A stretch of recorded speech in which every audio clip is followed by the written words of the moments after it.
नमस्कार साथियों, मैं हूं डॉक्टर आनंद भारद्वाज। आपने पहचान ही लिया होगा, आज लाया हूं आपके लिए एक बहुत ज़बरदस्त टॉपिक, प्लॉट की फेसिंग के बारे में। कौन सी फेसिंग अच्छी, कौन सी फेसिंग गंदी, कौन सी नेगेटिव, कौन सी पॉजिटिव। साथियों, कहने को तो वास्तुशास्त्री एक ही गाना गाते हैं, ईस्ट फेसिंग ले लो, नॉर्थ फेसिंग ले लो, साउथ मत ले लेना, ये भी डराते रहते हैं। वैसे भी अच्छी नहीं होती, तरह तरह के वहम डालते हैं। लेकिन सच्चाई क्या है, कभी कभी आप सबसे अच्छी फेसिंग का प्लॉट ले लेते हैं और उसके बाद में आपको आती है समस्या। और कभी कभी सबसे ज़्यादा नेगेटिव जो फेसिंग होती मानते हैं वास्तु में, साउथ वेस्ट को भी ले लेते हैं और उसके बाद भी वहाँ पर आती है ज़िंदगी का मज़ा और बहुत आगे बढ़ते हैं। साथियों, आज मैं इस पर से पर्दा उठाऊँगा, राज खोलूँगा इसका, क्या होना चाहिए, क्या नहीं होना चाहिए, सबसे अच्छी फेसिंग कौन सी होती है, सबसे नेगेटिव फेसिंग कौन सी होती है, और सबसे फेसिंग के सामने सबसे ज़्यादा पॉजिटिव चीज़ किया और सबसे ज़्यादा नेगेटिव चीज़ किया। आज इस पर आपसे बात करूंगा। साथियों, अगर आपने मेरा चैनल अब तक सब्सक्राइब नहीं किया था तो आपका दिल भी कह रहा होगा कि भारद्वाज जी का हर चैनल, हर वीडियो बहुत ज़बरदस्त होता है, ज्ञान से भरा होता है, अंधविश्वास नहीं होते, वहम नहीं होते, लॉजिकल बात करते हैं। अगर आपका दिल ये कह रहा है तो साथियों, मुझे रिटर्न गिफ्ट दे दो, आप इसको जो है सब्सक्राइब कर लो। मैं आपको बताता हूँ नई नई अच्छी अच्छी बातें। सब्सक्राइब कर लेंगे तो आपसे कोई वीडियो नहीं छूटेगा। मैं चाहता हूँ कि जो मेरा ज्ञान है मैं पूरा का पूरा 100% आपको दे दूँ, लेकिन तभी मिलेगा जब आप मेरे चैनल को करेंगे सब्सक्राइब, और हाँ, इसको जो है आप शेयर भी किया करें और लाइक भी किया करें। देश विदेश में डॉक्टर आनंद भारद्वाज एक पॉपुलर सेलिब्रिटी के रूप में अपनी पहचान बना चुके हैं। डॉक्टर भारद्वाज विश्व के highest qualified vastu consultant, vastu consultancy के क्षेत्र में विभिन्न संस्थाओं, मंत्रियों, विशिष्ट व्यक्तियों, अधिकारियों और संतों से 200 से भी ज्यादा अवार्ड से सम्मानित और सुशोभित। डॉक्टर आनंद भारद्वाज यानी वास्तुशास्त्र के इंसाइक्लोपीडिया। नमस्कार साथियों, जैसा कि मैंने आपसे प्रॉमिस किया था कि इस वीडियो में आपसे शेयर करूंगा, आपसे साझा करूंगा एक ज़बरदस्त जानकारी प्लॉट की फेसिंग के बारे में। साथियों, बहुत सारे फ़ोन मेरे पास आते हैं, मेरे पास बहुत सारे व्हाट्सएप आते हैं, मेल आती है मेरे पास, हज़ारों के हिसाब से, सैकड़ों के हिसाब से नहीं, हज़ारों के हिसाब से। और एक क्वेश्चन जो है लोग मुझसे बार बार पूछते हैं, सर सबसे अच्छी फेसिंग बता दो। मैं एक प्लॉट लेना चाहता हूँ, भवन लेना चाहता हूँ, भूखंड लेना चाहता हूँ, फ्लैट लेना चाहता हूँ, अपार्टमेंट लेना चाहता हूँ, मुझे बता दो सबसे अच्छी फेसिंग कौन सी होती है, जो बहुत ज़्यादा किस्मत वाली होती है, जिससे मैं ज़िंदगी में बहुत आगे बढ़ूं और मुझे मिले हेल्थ, वेल्थ और हार्मनी। सब कुछ मिलेगा आपको, डेफिनेटली आपको मिलेगा। लेकिन ध्यान कर लेना, अगर आपसे कोई गलती ऐसी हो गई कि आपने जो भूखंड तो आपने लिया लेकिन आपने उसके आसपास नहीं देखा क्या बना हुआ है, आज इसी पर चर्चा करने वाला हूँ। जानना चाहते हैं तो आप ध्यान से समझिए, एक एक बात को बताऊँगा आपको बहुत ज़्यादा बारीकी से। फेसिंग, अब देखिए, फेसिंग का जो सवाल है ना, ये बहुत गहरा है। कौन सी फेसिंग सबसे अच्छी, कौन सी फेसिंग सबसे ज़्यादा नेगेटिव। आपको जैसे मैंने बताया कि वास्तुशास्त्री तो क्या करते हैं, हम लोग एक ही बात आपसे कहते हैं कि अगर आपने कोई भूखंड लेना है तो वो जो भूखंड है आपका, या तो आप ले लें ईस्ट फेसिंग और या ले लें नॉर्थ फेसिंग, या तो ले लें ईस्ट फेसिंग यानी रोड, जो सड़क है या गली है वो जाती हो ईस्ट में, बहुत अच्छा होता है। भगवान सूर्य की दिशा होती है, इधर से सूर्य निकलता है, ठीक है, ऐसे ट्रैवल करता है नॉर्दर्न हेमिस्फीयर में। या नॉर्थ फेसिंग ले लें, उत्तर दिशा में जिसका फेस हो, ये उत्तर फेसिंग हो गया और ये पूर्व फेसिंग हो गया। यही एक ही बात बोलते हैं कि आप ऐसा प्लॉट आपने लेना है और कोई और नहीं लेना। लेकिन आपको पता है कि अगर आपने जो है बाई चांस अगर आपको ये नहीं मिलेगा, कि देखिए दुनिया बसी हुई है, आप ये मान के चलिए कि 25% मकान जो है साउथ फेसिंग है, 25% मकान जो है या भूखंड जो है वो वेस्ट फेसिंग है, पश्चिम मुखी हैं, और इतना ही जो अनुपात है वो सबका, तभी तो दुनिया बसी। हर इंसान अगर ईस्ट फेसिंग ले ले, हर इंसान अगर नॉर्थ फेसिंग ले ले, तो क्या होगा साउथ फेसिंग वालों का और क्या होगा वेस्ट फेसिंग वालों का। हाँ, प्रेफरेंस के हिसाब से हम कहते हैं कि ईस्ट फेसिंग ले लो, नहीं मिलता तो नॉर्थ फेसिंग ले लो।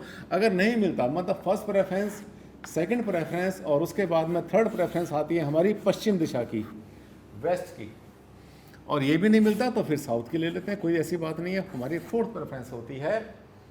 लेकिन एक बात मान के चलना, कोई भी दिशा गंदी नहीं होती, कोई भी दिशा ऐसी नहीं होती जिसको हम बहुत ज़्यादा सीरियस मान लेते हैं। अब ज़रूरी क्या है, आप ये कल्पना करें कि आपने एक ईस्ट फेसिंग आपने प्लॉट ले लिया, भूखंड ले लिया और उसमें वास्तु की आपने 10 गलतियां कर दी, तो हो सकता है वो प्लॉट आपके लिए, या नॉर्थ फेसिंग आपने लिया उसमें आपने बहुत सारी गलतियां कर दी, तो हो सकता है कि आपको समस्याएं आ जाएं। लेकिन इसके बिल्कुल विपरीत, यदि आपने साउथ फेसिंग मकान लिया है, प्लॉट लिया है, भवन लिया है आपने, या प्लॉट लिया उस पर लेके मकान बनाया है, या वेस्ट फेसिंग आपने लिया है और लेने के बाद उस पर अगर आपने भवन बनाया है और उसमें वास्तु की कोई गलती नहीं की, कोई भी गलती नहीं की, तो आपको ज़्यादा सुख मिलेगा। फेसिंग बहुत ज़्यादा ज़रूरी नहीं है, ज़्यादा ज़रूरी जो है वो है कि आपने जो अंदर भवन बनाया है वो कैसा बनाया है। और फेसिंग के साथ साथ ये जो हमारा ईस्ट फेसिंग है, इसके साथ अगर कोई सामने अगर कोई नेगेटिव चीज़ होती है जिसको नहीं होना चाहिए, तो वो भी अगर आपके सामने आ जाती है तो समस्याएं पैदा कर देती हैं। जैसे आपको बताते रहते हैं, बहुत सी वीडियो में है, कोई देवालय नहीं होना चाहिए, बड़ा मंदिर नहीं होना चाहिए, सामने शमशान घाट नहीं होना चाहिए, कब्रिस्तान नहीं होना चाहिए, कोई भी और धार्मिक स्थल भी ना हो, पुलिस स्टेशन ना हो, जेल ना हो, ऐसी ऐसी चीज़ें, कोई सूखा हुआ पेड़ नहीं होना चाहिए, टी पॉइंट नहीं होना चाहिए। जैसे कई बार क्या होता है कि टी पॉइंट आता है, वैसे तो कुछ टी पॉइंट जो होते हैं पॉजिटिव भी होते हैं, पर फिर भी ना हो तो ज़्यादा अच्छा है। सूखे हुए पेड़ नहीं होने चाहिए, कोई बर्बाद खंडहर नहीं होना चाहिए सामने, कोई जगह ऐसी ना हो जिसको देखने के बाद मन में मलिनता आती हो, परेशानी आती हो, दुख आता हो। यदि ऐसा आपका भवन, आपका भूखंड होगा, तो ये जो आपका भवन होगा यहाँ पर भी नेगेटिविटी होने के चांसेस होते हैं। और हमने बहुत बार देखा है अपने एक्सपीरियंस में, क्योंकि आपको पता है मैं साइंटिफिक वास्तु कंसल्टेंट हूँ और बहुत गहराई से वास्तु चेक करता हूँ। तो बहुत बार अक्सर मुझे लोग जो है इंडिया से बाहर बुलाते हैं, यूएस में, यूके में और कितने कंट्रीज़ में जाता रहता हूँ, पूरे ऑल ओवर वर्ल्ड जाता रहता हूँ। बहुत बार मैंने ये देखा है कि फेसिंग बहुत अच्छी है लेकिन भूमि की ऊर्जा खत्म है। अगर कहीं पर ज़मीन की एनर्जी 9300 से कम होगी, इस यूनिट से अगर कम होगी, तो वहाँ पर समस्याएं बहुत बार आ जाती हैं। और जब यही ऊर्जा कहीं पर 11,200 से ज़्यादा निकल जाती है, भूमि से ऊपर निकल जाती है, तो वो जो है चाहे साउथ फेसिंग है, चाहे वेस्ट फेसिंग है, किसी भी फेसिंग का होता है, बहुत ज़्यादा लाभ देता है। इनको चेक करने के लिए बहुत बड़े बड़े सेंसर होते हैं, स्कैनर होते हैं, सिस्टम होते हैं, मीटर होते हैं चेक करने के लिए, कंप्यूटर से एनर्जी चेक की जाती है साथियों।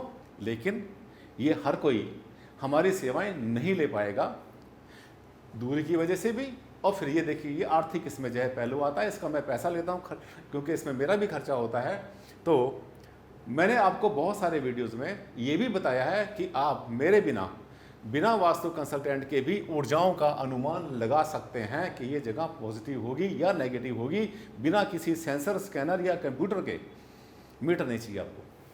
तो ध्यान करें कि भूखंड में जाएं और वहाँ की एनर्जी को आप अपने आप, जो मैंने आपको ज्ञान दिया है, और वीडियोस हैं, इसमें तो बता नहीं पाऊंगा, लंबी हो जाएगी वीडियो, तो उसको आप देखें। एनर्जी उसके आसपास जो है, आपके मकान के सामने कुछ भी नेगेटिव नहीं होना चाहिए। अगर कुछ नेगेटिव सामने हो जाता है तो वहाँ पर भी समस्याएं आती हैं।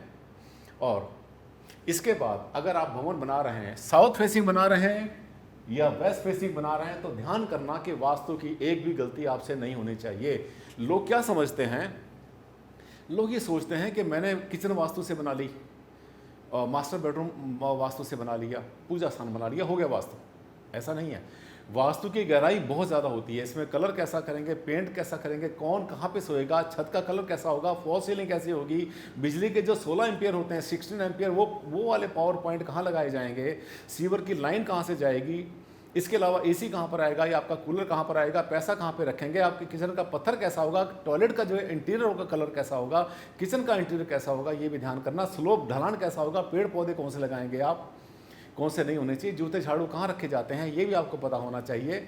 मुख्य द्वार तो आपको पता ही है कहाँ पर होना चाहिए, मैंने बहुत सारी वीडियो बनाई है साथियों, बहुत ज़्यादा गहराई है। अगर आप कोई छोटा अपना मकान बना रहे हैं, छोटा भवन, स्टार्टिंग तो छोटे से ही होती है ना साथियों। अब हम 100 नहीं बोल सकते, 100 बोलेंगे तो उससे पहले हमें 1 तो बोलना पड़ेगा, 1 2 3 बोलेंगे तब जाके 100 पे पहुंचेंगे। यदि छोटा भवन आप बना रहे हैं और आपने मेरे वीडियो देखे तो आप अपने भवन आराम से बना लेंगे। लेकिन अगर आप बड़ा खर्चा कर रहे हैं, बहुत बड़ा खर्चा कर रहे हैं, बड़ा भवन बना रहे हैं, तो कोशिश करें आप कि किसी कंसल्टेंट की सलाह जरूर ले लें। और कंसल्टेंट आपका होना चाहिए मैच्योर्ड होना चाहिए, एक्सपीरियंस होना चाहिए, क्वालिफाइड होना चाहिए और साथ साथ होना चाहिए कॉन्फिडेंट। उसमें इतना आत्मविश्वास हो कि जो आपको बता रहा है वो डंके की चोट से बता रहा है, उसमें कोई जो है दो राय नहीं होनी चाहिए। और वास्तु कंसल्टेंट अगर बताता है, आपको बताते हैं कि जैसे मैं कहीं पर काम करता हूं तो आसान नहीं है किसी का मेरे काम में गलती निकालना, तो आप भी ऐसा करें कि आप वास्तु कंसल्टेंट को हायर करें, ज़्यादा अच्छा रहेगा। और अगर आप मेरी सर्विसेज चाहते हैं तो क्योंकि मेरा समय लगेगा, एक नक्शा बनाने का मतलब 2 घंटे, 3 घंटे, 4 घंटे और कभी कभी ज़्यादा समय लगता है, फिर आपको सपोर्ट सर्विस भी चाहिए होती है, तो इसकी आपको फीस पे करनी पड़ती है मुझे। तो यदि आप ये सर्विस में से चाहते हैं कि आप ये सेवा मुझसे लें, तो आपको इसके लिए मेरे व्हाट्सएप पर जो आप फ़ोन नंबर देख रहे हैं नीचे स्क्रॉल हो रहे हैं इसी वीडियो में, इस पर जो है आप मेरे पास व्हाट्सएप करेंगे, मैसेज भेजेंगे कि आप क्या चाहते हैं, क्या सर्विसिंग मुझसे चाहते हैं, डिटेल बताएंगे। उसके बाद फिर मेरे ऑफिस से आपके पास कॉल आएगी, फिर बात करेंगे।